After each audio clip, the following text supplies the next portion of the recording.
Hi everyone, welcome back to lucky tech YouTube channel. ఈ session అయితే చాలా important అండి. ఎవరైతే ఫ్రెషర్ కానీ ఆర్ ఎక్స్పీరియన్స్ ప్రొఫెషనల్ కానీ ఇది చాలా ఇంపార్టెంట్ ఇన్ఫర్మేషన్.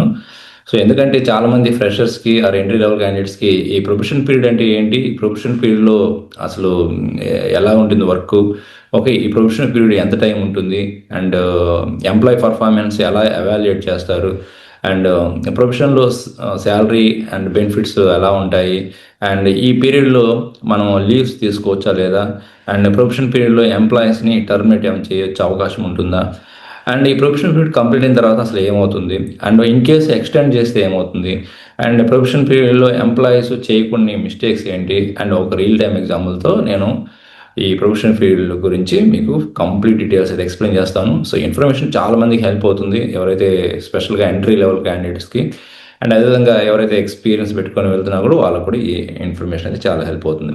ఓకే, సపోజ్ మీరు ఒక కంపెనీ జాయిన్ అయ్యారు అనుకోండి, ఐటీ కంపెనీలో. సో ఆఫర్ లెటర్లో మీకు ప్రొఫెషన్ పీరియడ్ 6 months అని ఉందనుకోండి. అసలు ఈ ప్రొఫెషన్ పీరియడ్ అంటే ఏంటి? ఓకే, మరి మనల్ని ఎప్పుడైనా రిమూవ్ చేయడానికి అవకాశం ఉందా, శాలరీ వస్తుందా, లీవ్స్ తీసుకోవచ్చా, నోటీస్ పీరియడ్ ఉంటుందా, అండ్ ప్రొఫెషన్ పీరియడ్ కంప్లీట్ కాకముందే రెసిగ్నేషన్ చేస్తే ఏమవుతుంది? ఇలాగ చాలామందికి వీటి గురించి చాలా డౌట్స్ అయితే ఉన్నాయి. ఓకే, దాని గురించి కంప్లీట్ డీటెయిల్స్ మనం డిస్కస్ చేద్దాం. సో ఫస్ట్ది ప్రొఫెషన్ పీరియడ్ అంటే ఏంటి చూద్దాం. మీరు కంపెనీలో జాయిన్ అయిన తర్వాత కంపెనీ మీ performance, skills, behaviour, attendance, communication and role సూటబిలిటీని ఎవాల్యుయేట్ చేసే ఇనిషియల్ పీరియడ్ని జనరల్గా మనం ప్రొఫెషన్ పీరియడ్ అని అంటాం. ఎగ్జాంపుల్, ఇప్పుడు మీరు 1st తారీఖు January 1st జాయిన్ అయ్యారు అనుకోండి. కంపెనీ ప్రొఫెషన్ పీరియడ్ 6 months అని చెప్తే జనరల్గా మీకు జూన్కో జూలై వరకు మీకు ఈ పర్ఫార్మెన్స్ ఎవాల్యుయేట్ చేయొచ్చు. రావచ్చు, అంటే మేము ఎంప్లాయ్ కాదా ఈ కంపెనీకి అని అనుకుంటారు. మీరు ఎంప్లాయ్గానే ఉంటారు, కానీ ఇనిషియల్ ఎంప్లాయ్మెంట్ పీరియడ్లో అవాల్యుయేషన్ ఎక్కువ ఉండవచ్చు. అదనమాట, మీకు అండర్స్టాండ్ అయింది కదా. నెక్స్ట్, ఇది అసలు ఎంత టైం ఉంటుంది ఈ ప్రొఫెషనల్ పీరియడ్ అనేది? ఇది కంపెనీ టు కంపెనీ డిఫరెంట్ ఉంటుందండి. ఇప్పుడు ఈ చెప్పే అన్నిటికీ సొల్యూషన్స్లో, ఆన్సర్స్లో మోస్ట్లీ ఏంటంటే కంపెనీ పాలసీస్ మీద డిపెండ్ అయి ఉంటుంది. అది గుర్తుపెట్టుకుని అన్ని కంపెనీస్కి సేమ్ ఒకే ప్రాసెస్ ఒకేలా ఉండదండి. Okay, company to company variation ఉంటుంది. కొన్ని కంపెనీస్లో 3 months ఉండొచ్చు ఈ పీరియడ్, కొన్ని కంపెనీస్లో 6 months ఉండొచ్చు, మరి కొన్ని కంపెనీస్లో 12 months కూడా, అంటే 1 year కూడా ఉండొచ్చు. ఓకే, సో అదన్నీ కూడా depends on the company policies అండి.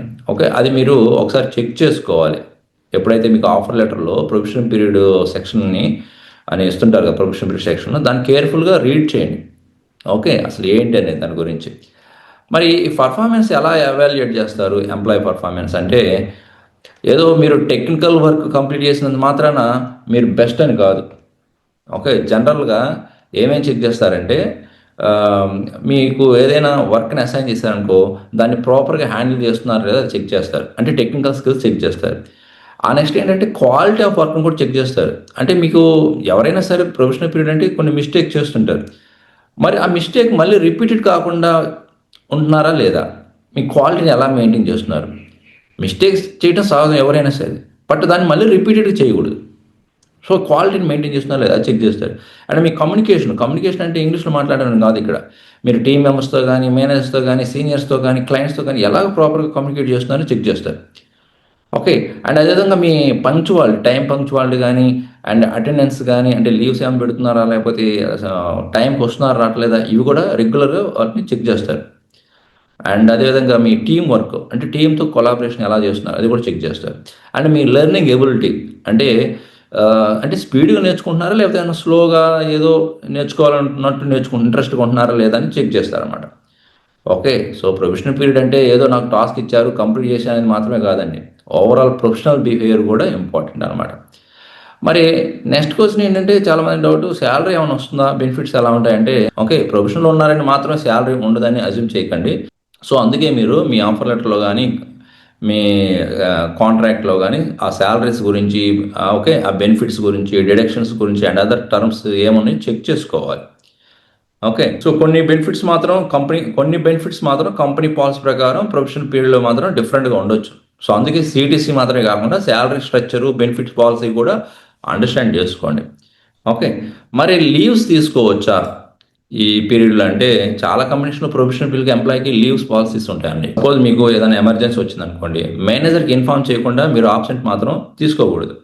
ఓకే, సో ప్రాబ్లం ఉన్నప్పుడు ఆ లీవ్ పాలసీ తెలుసుకోండి, మేనేజర్కి ఇన్ఫార్మ్ చేయండి, ప్రాపర్ అప్రూవల్ తీసుకోండి. ఓకే, సో అర్జెంట్ అయితే మాత్రం కన్ఫామ్గా లీవ్స్ తీసుకోవచ్చు, బట్ ఏంటంటే ప్రాపర్గా అది అఫిషియల్గా అప్రూవల్ చేయించుకోవాలి. ఓకే, నెక్స్ట్ ఇది చాలామందిని అడుగుతుంటారు, మనకి ఈ ప్రొఫెషనల్ పీరియడ్లో ఉన్నప్పుడు ఎంప్లాయీస్ని ఏమన్నా టర్మినేట్ చేయొచ్చా, తీసేయొచ్చా అనేది. సో దీనికి నా ఆన్సర్ ఏంటంటే, ఇది కూడా మీకు ఎప్పుడైతే ఆఫర్ లెటర్లో మెన్షన్ చేస్తుంటారో ఆ సెక్షన్లో, ప్రొఫెషనల్ పీరియడ్ సెక్షన్లో, అక్కడ ఒకసారి మీరు మీ కాంట్రాక్ట్, ఎంప్లాయ్మెంట్ కాంట్రాక్ట్ గురించి, ఎంప్లాయ్మెంట్ డీటెయిల్స్ గురించి ఫుల్ డీటెయిల్స్ తెలుసుకోండి, అంటే చెక్ చేసుకోండి. ఆ కంపెనీ పాలసీ కానీ అండ్ అప్లికేబుల్ ఎంప్లాయ్మెంట్ లా మీద కానీ డిపెండ్ ఉంది ఇవన్నీ కూడా, తీసేయాలా లేదా అనేది. ఓకే, సో ప్రొఫెషన్లో పర్ఫార్మెన్స్ ఎవాల్యుయేషన్ జరుగుతుందన్న పర్ఫార్మెన్స్ ఎక్స్పెక్టేషన్స్ మీట్ కాకపోతే కంపెనీ యాక్షన్ తీసుకునే అవకాశం ఉంటుంది. ఇప్పుడు ఎగ్జాంపుల్గా మీరు రిపీటెడ్గా పూర్ పర్ఫార్మెన్స్ ఇస్తున్నారు, అటెండెన్స్ ఇష్యూస్ ఉన్నాయి, అంటే ఎక్కువ లీవ్స్ పెడుతున్నారు, అండ్ సీరియస్ మిస్కండక్ట్ ఉంది, అండ్ రోల్స్ రిక్వైర్మెంట్ మీకు సరిగా మీట్ కాలేదు, అంటే వాళ్ళ ఎక్స్పెక్టేషన్స్ రీచ్ కావట్లేదు, అలాంటి సిచ్యువేషన్లో ఇంపాక్ట్ పడవచ్చండి. అందుకే ప్రొఫెషన్ని జస్ట్ వెయిటింగ్ పీరియడ్గా చూడకండి, ఇది మీ క్రెడిటబిలిటీ బిల్డ్ చేసుకునే ఇంపార్టెంట్ పీరియడ్గా మనం చూసుకోవాలన్నమాట. ఓకే, మరి ప్రొఫెషనల్ పీరియడ్ కంప్లీట్ అయిన తర్వాత ఏమవుతుంది? మీరు సక్సెస్ఫుల్గా ప్రొఫెషనల్ కంప్లీట్ అయిందనుకోండి, కంపెనీ పాలసీ ప్రకారం మీరు కన్ఫర్మ్డ్ ఎంప్లాయిడ్ స్టేటస్కి మూవ్ అవుతారు. అందుకే ప్రొఫెషనల్ పీరియడ్ ఎండ్ డేట్ దగ్గరకు వచ్చేసరికి హెచ్ఆర్ లేదా మేనేజర్తో మై ప్రొఫెషన్ కన్ఫర్మేషన్ ప్రాసెస్ ఎలా ఉంటుంది అని పొలైట్లీ మీరు అడగవచ్చు. ఓకే, ఇన్ కేసు ఏదైనా ఎక్స్టెండ్ అయ్యే సూచనలు ఉన్నాయి అనుకోండి, ఒకవేళ ఎక్స్టెండ్ చేస్తే ఏమవుతుంది? కొన్ని సిచ్యువేషన్లో మీకు ఎక్స్టెండ్ కూడా కావచ్చండి. ఎంప్లాయీ పర్ఫార్మెన్స్ ఎక్స్పెక్టెడ్ లెవెల్కి ఇంకా రీచ్ కాలేదనుకోండి, అప్పుడు ఏమవుతుంది, కంపెనీకి అడిషనల్ ఎవాల్యుయేషన్ పీరియడ్ అవసరం అవుతుంది అనమాట. అప్పుడు కంపెనీ పాలసీ ప్రకారం ప్రొఫెషన్ని ఎక్స్టెండ్ కూడా ఉండొచ్చు, ఛాన్స్ ఉంటుంది.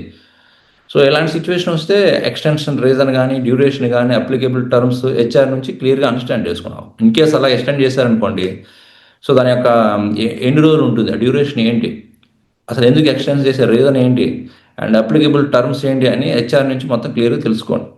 ఓకే, నెక్స్ట్ ప్రొఫెషన్లో ఎంప్లాయీ చేయకుండా కొన్ని మిస్టేక్స్, ఇవి మాత్రం చేయకండి. 5 మిస్టేక్ చెప్తూనే అసలు చేయొద్దని. సో మీరు ఫ్రీక్వెంట్గా అన్ప్లాన్ లీవ్స్ ఎక్కువ పెట్టుకోవద్దు.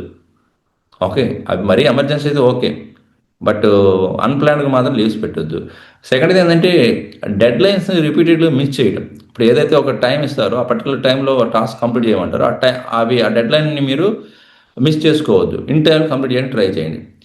అండ్ నెక్స్ట్ ఏంటంటే మేనేజర్ ఫీడ్బ్యాక్ని ఇగ్నోర్ చేయొద్దు. ఆ ఫీడ్బ్యాక్ని ఇగ్నోర్ చేయకుండా నెక్స్ట్ ఏదైనా మిస్టేక్ చేస్తుంటే నెక్స్ట్ దానికి మీరు దాన్ని ఓవర్కమ్ చేసుకోండి. అండ్ అదేవిధంగా టీమ్స్తో బాగా కమ్యూనికేట్ అవ్వండి. మీరు మరీ ఇండివిజువల్గా ఉండటము, ఎవరితో మాట్లాడకుండా ఉండటం అలా మాత్రం ఉండకండి. ఒక టీం ప్లేయర్లా ఉండాలి. టీం కమ్యూనికేషన్ పూర్గా ఉంటే మాత్రం మళ్ళీ కష్టం అవుతుంది. సో ఫైనల్గా ఒక రియల్ టైం ఐటీ ఎంప్లాయీ ఒక ఎగ్జాంపుల్ చెప్తాను. అంటే సపోజ్ ఇప్పుడు మీరు ఐటీ ఎంప్లాయీలో ఒక జావా డెవలపర్గా జాయిన్ అయ్యాడు అనుకోండి, అతనికి 6 months ప్రొఫెషనల్ పీరియడ్ ఉందనుకోండి. ఫస్ట్ మంత్ ట్రైనింగ్ కంప్లీట్ చేశారనుకోండి, సెకండ్ మంత్ స్మాల్ డెవలప్మెంట్ టాస్క్లు ఇస్తారనమాట, అవి మీరు కంప్లీట్ చేయాలి. థర్డ్ మంత్ ఏంటంటే ఏదన్నా ప్రొడక్షన్ ఇష్యూస్ కానీ, బగ్స్ కానీ, ఏదైనా టెస్ట్ కేసు కానీ రాపిస్తుంటారు. ఓకే, సో మీరు ఆ టెస్ట్ కేసు కానీ, ఆ బగ్స్ కానీ, ఆ ఇష్యూ కానీ సాల్వ్ చేయడానికి మీరు టీంతో ఎలా ప్రాపర్గా కమ్యూనికేట్ అవుతున్నారో చెక్ చేస్తారు. ఆ నెక్స్ట్ 4th మంత్ ఏంటంటే మేనేజర్ దగ్గర ఫీడ్బ్యాక్ తీసుకొని క్యాండిడేట్ తన పర్ఫార్మెన్స్ని ఇంప్రూవ్ చేసుకోవడానికి ట్రై చేస్తుంటాడు. ఇంకా లాస్ట్ మంత్లో ఏంటంటే 6 monthsలో మేనేజర్ ఆ క్యాండిడేట్ యొక్క పర్ఫార్మెన్స్ని రివ్యూ చేస్తాడు. సో గుడ్ పర్ఫార్మెన్స్ ఉంటే కంపెనీ పాలసీ ప్రకారం కన్ఫర్మేషన్ ప్రాసెస్ ప్రొసీడ్ అవుతుంది. అందుకే ఎవ్రీ ఎంప్లాయీ ప్రొఫెషనల్ పీరియడ్ కానీ ఉంటే ఇవన్నీ చెక్ చేసుకోవాలండి. దాని డ్యూరేషన్ ఏంటి, శాలరీ అండ్ బెనిఫిట్స్ ఏంటి, లీవ్ పాలసీస్ ఏంటి, ఏమన్నా నోటీస్ పీరియడ్ ఏంటి, అండ్ టర్మినేషన్స్ ఏమన్నా ఉంటాయా. ఓకే, వీటన్ని కేర్ఫుల్గా మీరు చెక్ చేసుకోవాలి. ఓకే, సో ఇదైన ఇన్ఫర్మేషను. ఇలాంటి more real corporate IT videos కోసం అండ్ కెరీర్ టిప్స్ కోసం అండ్ హెచ్ఆర్ ఇంటర్వ్యూ టిప్స్ కోసం మన lucky tech job YouTube channel subscribe చేసుకోండి అండ్ మీ ఫ్రెండ్స్ కూడా షేర్ చేయండి. అండ్ కంటెంట్ నచ్చితే మర్చిపోకుండా లైక్ చేయండి. సో ఇంకొక మంచి యూస్ఫుల్ కంటెంట్ మళ్ళీ కలుద్దాం. Thank you very much.